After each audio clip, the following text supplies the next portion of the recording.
Agora sim, vamos aqui para estúdio para a conversa habitual com André Abrantes Amaral e Marco Capitão Ferreira. Muito boa tarde aos dois. Hoje voltamos a um tema incontornável que tem-nos trazido aqui à conversa durante vários meses, digo mais do que semanas, mesmo meses, a Grécia. Depois de mais uma reunião de Eurogrupo, ainda continuamos sem acordo, mas, ao que parece, está mais perto de acontecer.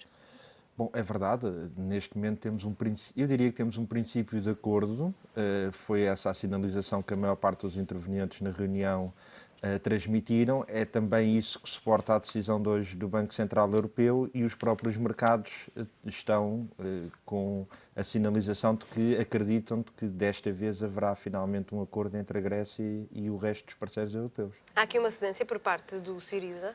Há claramente uma assistência por parte do Syriza e isso é, obviamente, uma preocupação doméstica, essencialmente, para o governo grego, que vai contra a sua base de apoio numa série de medidas que está a aceitar em Bruxelas. E, portanto, vamos ver se a pacificação em Bruxelas não é seguida de uma radicalização em Atenas. Já se está, nesta altura, já estão a acontecer algumas manifestações, ontem verificou-se mesmo na Praça Sintagma, manifestações opostas, umas favoráveis à manutenção na zona euro e aceitarem este acordo com os credores e outras contra a continuidade da austeridade.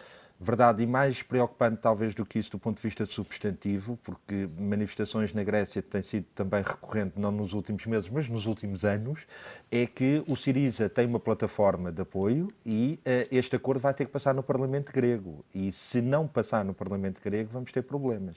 Portanto, eu acho que há agora uma segunda negociação tão difícil, provavelmente, quanto a primeira, mas sobre a qual vamos ter menos visibilidade, em Atenas, para conseguir fazer passar no Parlamento alguns dos recuos que tiveram que aceitar em Bruxelas, nomeadamente quanto às pensões, que vai ser um ponto muito sensível. André, como é que vê este acordo para a Grécia com os credores internacionais mais perto daquilo que têm sido as exigências? Sim, mais perto. Parece que finalmente o Syriza acordou para a realidade, não é? E não foi o único.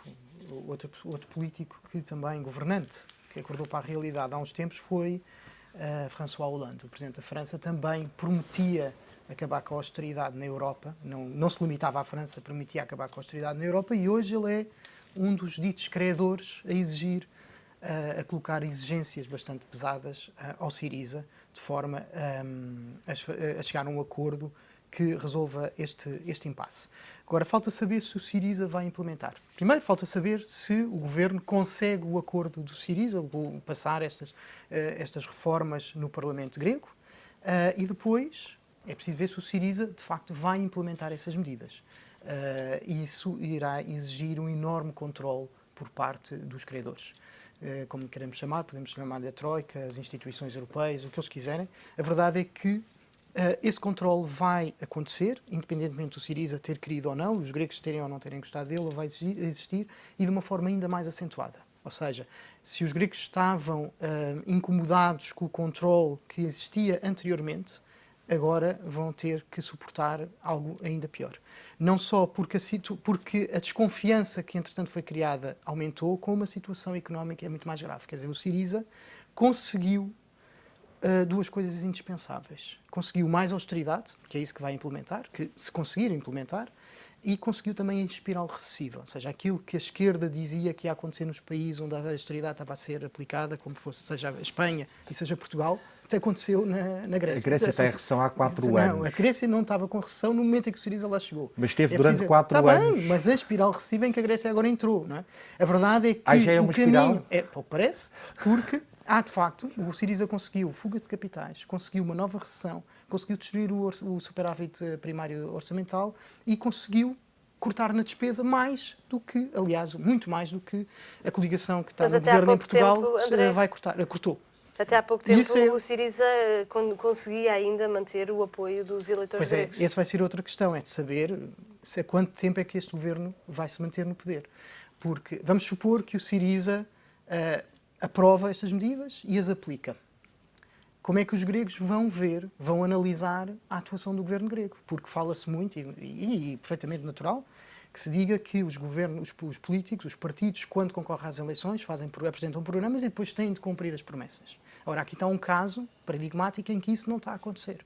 Porque isto também é fruto também de uma enorme, não queria chamar confusão, mas vai haver aqui um rompimento absoluto problema com na as sociedade promessas grega. É que nós eleitorais. olharmos para os gregos, não conseguimos ver todos um a um, mas na sua maioria, qual que nos dizem as sondagens, eles querem o fim da austeridade e querem ficar na moeda única. Ora, isso não é possível. E o que é que o Syriza prometeu? O Syriza prometeu exatamente o melhor dos dois mundos, que é não haver austeridade, mas nós continuamos no euro. Isto não vai, o Syriza não consegue cumprir esta promessa e como é que os gregos vão reagir a isto? Eu não estou a dizer que o governo vá abaixo, seja demitido, mas quero ver se daqui a 4 anos, quando houver novas eleições, se o Syriza consegue as vencer ou se os gregos irão votar noutros partidos, nos anteriores ou novos, que entretanto possam aparecer, mas que não sejam tão radicais e que não tenham uma postura tão radical na forma como se dirigiram às instituições europeias, neste caso aos seus credores.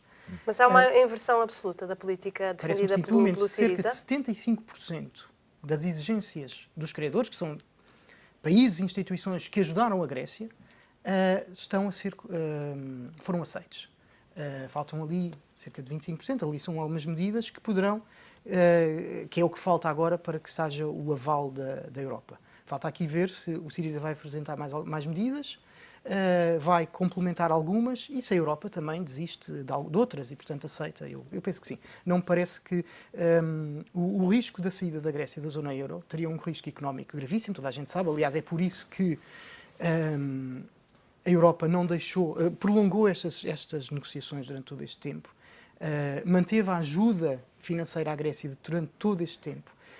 Teria consequências económicas, financeiras, mas também consequências políticas muito graves e imprevisíveis, geoestratégicas e tudo mais. E isso é algo que a Europa também não quer aceitar. E há outro risco também da saída da Grécia, que era, se a Grécia saísse do euro e saísse da União Europeia, o empobrecimento da sociedade grega, dos gregos, seria de tal maneira atroz que para a Europa isso seria chocante. Ou seja, é preciso não esquecer que a Europa que nasceu, esta Europa que nós conhecemos, nasceu da Segunda Guerra Mundial e nasceu com vista a evitar desastres, guerras e desastres económicos, de empobrecimento, forte empobrecimento das populações e de sofrimento. Se isso acontecesse, isso seria quase como, eu não vou dizer uma ferida moral, mas quase uma ferida moral no conceito da construção europeia. E isso a Europa também não quis correr esse risco ou não quis aceitar isso. E, de facto, aquilo que se vê é que se existe solidariedade europeia, ela viu-se nestes últimos meses. Porque os governos continuaram a estar sempre na mesa das negociações e continuaram a dar ajuda ao governo grego. Marco, vê esta solidariedade europeia nas negociações que têm acontecido entre os credores e Atenas? Eu não vejo quase nada daquilo que o André falou. Há aqui uma série de falácias que têm que ser rapidamente desmontadas. Primeiro, os gregos não estão coisa nenhuma a aplicar mais austeridade do que o que iriam aplicar. Depois, não, o Syriza não é responsável pelos 25% de perda do produto interno bruto dos últimos 4 anos, enquanto outros governos aplicavam medidas de austeridade na Grécia. Terceiro, ao contrário do governo português, há uma série de medidas que vão ser aplicadas na Grécia que tomara nós em Portugal, que fossem só aquelas. Por exemplo, o não haver reformas antecipadas, tomara nós em Portugal que fosse só isso. O aumentar o IVA da hotelaria, mas não o da restauração, e de 6 para 13 e não para 23, como se fez em Portugal, tomara nós. Não aumentar o IVA da eletricidade, que é uma coisa que pesa imenso nas famílias, também tomar a nós. Então os gregos, os eleitores do Syriza podem isto para dizer o quê? É verdade que houve uma série de cedências, mas os gregos, ao contrário de nós, não cumprem a austeridade por gosto. O governo grego não é como o governo português, não acredita, como acredita ali o André, que a austeridade é uma coisa ótima e que faz muito bem à economia.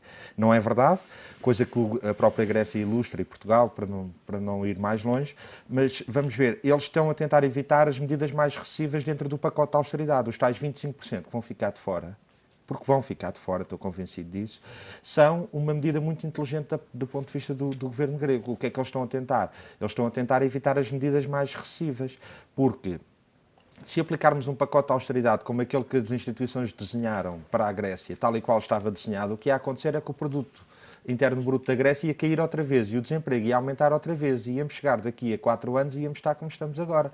Vamos ver uma coisa, a Grécia foi fazendo no essencial aquilo que as instituições lhe pediram durante uma série de anos e está no estado em que está.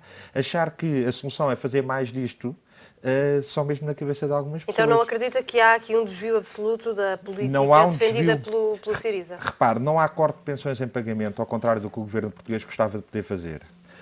Não há... há um aumento de impostos, mas é um aumento de impostos, apesar de tudo, mais direcionado e menos amplo. Não é, como se fez em Portugal, um brutal aumento de impostos que atinge todos os rendimentos de todas as pessoas. E, portanto, o que eles estão a tentar fazer é uma coisa muitíssimo difícil, que é uma austeridade semi-inteligente, porque a austeridade é normalmente completamente burra. E o que os gregos estão a tentar fazer é uma austeridade semi-inteligência. Estão a emprestar a sua inteligência a uma agenda de austeridade. E a escolher as medidas que têm menos efeitos recessivos, porque, por exemplo, não permitir as pré-reformas durante uns tantos anos não tem diretamente um efeito recessivo. Aquelas pessoas continuam a manter o seu rendimento, continuam a trabalhar, não passam para o sistema de reformas.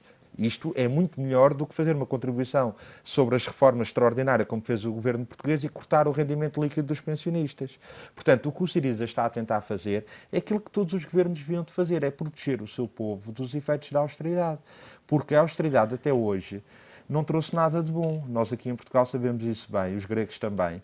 Só mesmo nos gabinetes de Bruxelas é que se acha que a austeridade é uma boa ideia, talvez porque nos gabinetes de Bruxelas não se pratica a austeridade. O orçamento da Comissão Europeia voltou a subir este ano. Nesse sentido, acha que o Syriza não vai ser castigado internamente? Eu acho que é um exercício delicado, mas acho que o Syriza tem capital para explicar que aceitou o menos que podia. E que aquilo que aceitou são medidas que, apesar de tudo, não têm um efeito recessivo direto. E os gregos o que querem ouvir é aquilo que todos nós queremos ouvir, é como é que se sai disto. Porque os arautos da austeridade só nos prometem uma coisa no fim da austeridade, é mais austeridade. E depois, no fim dessa segunda, mais austeridade outra vez. E, portanto, a ideia de Passos Coelho de que temos que empobrecer, que será talvez a única declaração da última campanha eleitoral que o Primeiro-Ministro efetivamente cumpriu. Empobrecer um país não resolve nem o problema da dívida pública, nem o problema das contas públicas, mas muito menos resolve o problema fundamental que afeta todos os outros, desemprego. Se nós não fizermos mais nada, temos que olhar para o desemprego. O desemprego é o princípio e o fim, quer de reanimar a economia e pôr o PIB a crescer, quer de equilibrar as contas públicas, porque com os níveis de desemprego com que nós estamos é muitíssimo mais difícil equilibrar as contas públicas. Na Grécia as coisas estão ainda piores em termos de desemprego. E acima de tudo também temos que ver uma coisa, que é o desemprego jovem é uma área muito sensível. Cada jovem que emigra, ao contrário de algumas pessoas que acham que isso é uma ótima ideia, é PIB potencial que sai do país. É um investimento em educação que os contribuintes portugueses fizeram, muitas vezes, naquela pessoa que se perde. É um futuro contribuinte da Segurança Social que não está cá para contribuir para a Segurança Social. E é um futuro pai ou mãe de família que não está cá para contribuir para o problema da natalidade interna. E, portanto, cada vez que um jovem sai do país porque não tem cá perspectivas de futuro, o país perde de variedíssimas maneiras. E, portanto, nós temos é que atacar esse problema. Tudo o que não contiver medidas para resolver o problema do desemprego, ou para, pelo menos, atacar o problema do desemprego, porque o grande problema da atual maioria é que está perfeitamente confortável com uma taxa de desemprego em torno dos 13%, 14%, sendo que esses números, como sabemos, são altamente discutíveis pela forma como são calculados. A verdade é que nós, como país, teremos sempre muita dificuldade em viver, quer do ponto de vista do desenvolvimento da economia, do andamento da economia, quer do ponto de vista das contas públicas, com uma taxa de desemprego deste teor. Posso só fazer um breve comentário? Claro. É que o Marco falou que é preciso proteger o povo da austeridade, mas o que é preciso proteger o povo da dívida, vá lá, se for sobre alguma coisa é essa.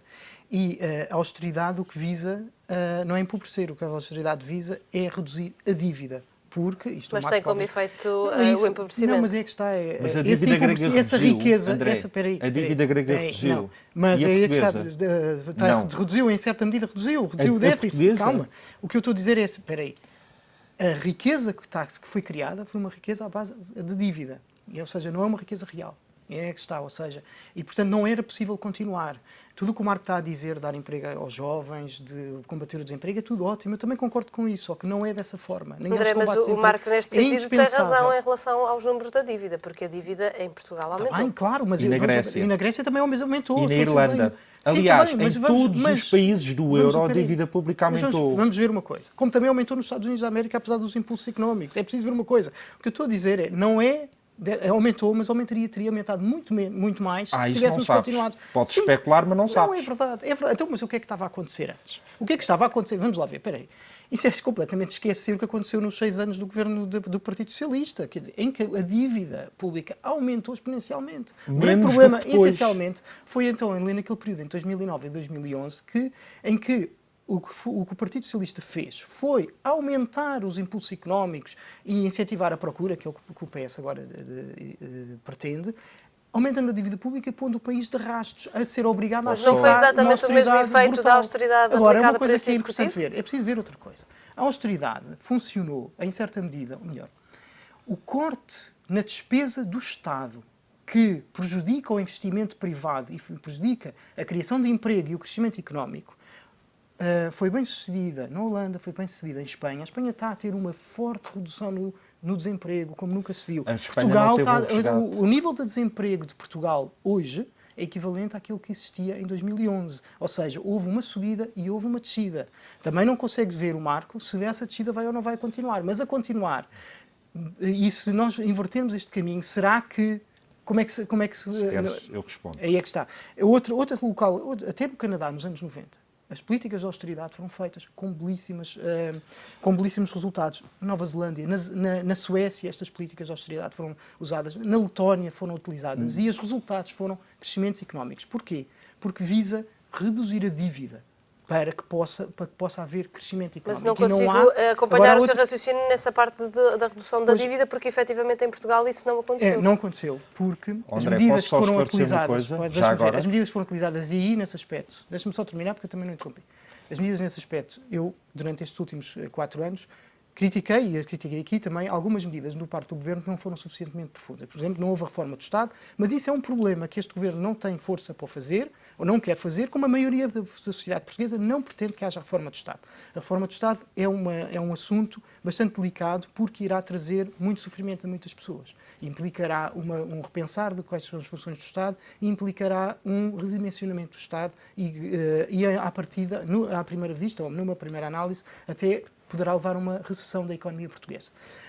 Agora, enquanto não se fizer essa reforma, também não vai haver uma redução estrutural da dívida. E enquanto isso não se fizer, o crescimento vai ser sempre anímico. E quando o Marco refere que o Governo está confortável com este nível de desemprego, o Partido Socialista também estará. Porque com o nível de endividamento não é possível reduzir o desemprego. Porque não é possível que haja investimento. Agora só uma última análise, porque se calhar poderei não ter tempo, que é uma questão isto é muito importante, que é a questão do euro. O euro é uma moeda que tem dado imensa estabilidade à zona euro, à Europa. E em Portugal também. Apesar de tudo, nós não temos inflação elevada. Agora, ela implica uma enorme responsabilidade orçamental e uma enorme contenção orçamental. Se nós não tivermos isto, nós perdemos as grandes vantagens do euro. Ora, esta contenção orçamental implica o fim do socialismo. O fim do socialismo que visa incentivar a economia à procura, por via da procura, por cima do estímulo à procura. E é por isso que nós vemos muitas pessoas à esquerda, e no Partido Socialista e nos outros países, que não conseguem aceitar este novo paradigma, utilizando a expressão do Dr. Mário Soares, o novo paradigma, que é de nós temos que ter contenção orçamental, rigor orçamental, e isto não é compatível com políticas despesistas de aumento da despesa pública, que são políticas onde se baseia o PS e os demais partidos de esquerda, sempre que se apresentam às eleições. Ou seja, o concorrer às eleições à custa do sofrimento das pessoas e à custa do dinheiro dos outros, neste caso da Europa, é, utilizando uma expressão um bocado não muito bonita, que é chão que já dá uvas, não é? Portanto, aquilo que eu julgo que é muito importante também, a direita, principalmente no PSD, eu penso que está a haver repensar desta forma de governar, mas seria muito importante que o Partido Socialista também repensasse isto, que é como é que vamos ser de esquerda com rigor orçamental. Isto é algo que eu gostava de ver que o Partido Socialista responder. Marco, dou-lhe a palavra. Bom, eu não sabia que o André agora era intérprete da ideologia do Partido Socialista e porta-voz. Vamos só esclarecer 3 ou 4 factos. A dívida entre 2006 e 2011 aumentou muito menos do que de 2011 até agora. Portanto, se esse aumento foi exponencial, eu gostava de saber qual é o objetivo para o que aconteceu a seguir. Segunda nota.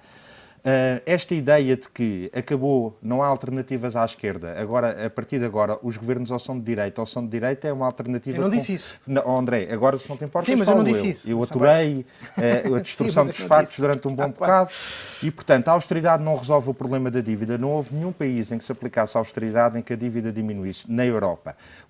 Largar meia dúzia de exemplos que não têm nem o mesmo enquadramento temporal, nem o mesmo enquadramento em termos de moeda, nem o mesmo enquadramento no pós-crise de 2008, só serve para obscurecer a discussão. Não temos agora aqui tempo de ir bater os exemplos do que se passou no Canadá, na Suécia e na Nova Zelândia, podemos fazê-lo um dia, mas são coisas que se processam em tempos e modos diferentes daquilo que aconteceu aqui na Europa nos últimos anos. E, portanto, nós vivemos aqui e agora, não é noutro sítio e noutro lugar, nem com outros recursos. E, portanto, a austeridade na Europa não funcionou para reduzir a dívida em nenhum país. Funcionou mal para reduzir um bocadinho os déficits, mas mal, porque nós não estamos com um déficit propriamente brilhante em Portugal. Terceira questão. Quando o André diz que não quer o Estado a estimular a economia, o que ele está a querer dizer é que não quer o Estado a diminuir as desigualdades e a pobreza, porque o recuo da despesa pública faz-se muitas vezes à conta de políticas sociais. E o que nós temos visto em Portugal é que o pouco recuo que houve na despesa pública foi um recuo que significou imediatamente um aumento enorme da pobreza. Significou imediatamente um aumento enorme do desemprego. As duas questões estão obviamente relacionadas. E significou que nós temos hoje um índice de desigualdade que está a subir pela primeira vez em várias décadas e que estava a descer. E, portanto, isto é tudo muito bonito. Esta conversa do não podemos ter políticas expansionistas, etc. Mas a verdade é esta. O que se pretende, no fundo, é uma questão ideológica. É que os governos ou são de direita ou são de direita. E não vão ter nenhuma política para proteger os mais desfavorecidos na sociedade. Vão, contudo, como este governo fez, manter as rendas das grandes empresas, manter a rentabilidade das PPPs e, quando for para o setor financeiro, há sempre dinheiro para investir. Não há para a TAP, mas há para o setor financeiro. Isto são escolhas e são escolhas políticas e ideológicas. A direita tenta transformar isto numa discussão técnica. Escolhas certas e erradas, de quem compreende e quem não compreende. A expressão do aceita à realidade é uma coisa absolutamente fantástica. Eu percebo porque a discussão das alternativas nos seus méritos costuma correr muito mal à direita e, portanto, é melhor fingir que a alternativa não existe. E quem não concorda com isto é porque não sabe o suficiente dos assuntos. É mentira. Isto é uma escolha política. A direita quer continuar a fazer austeridade porque a austeridade serve também uma determinada agenda ideológica.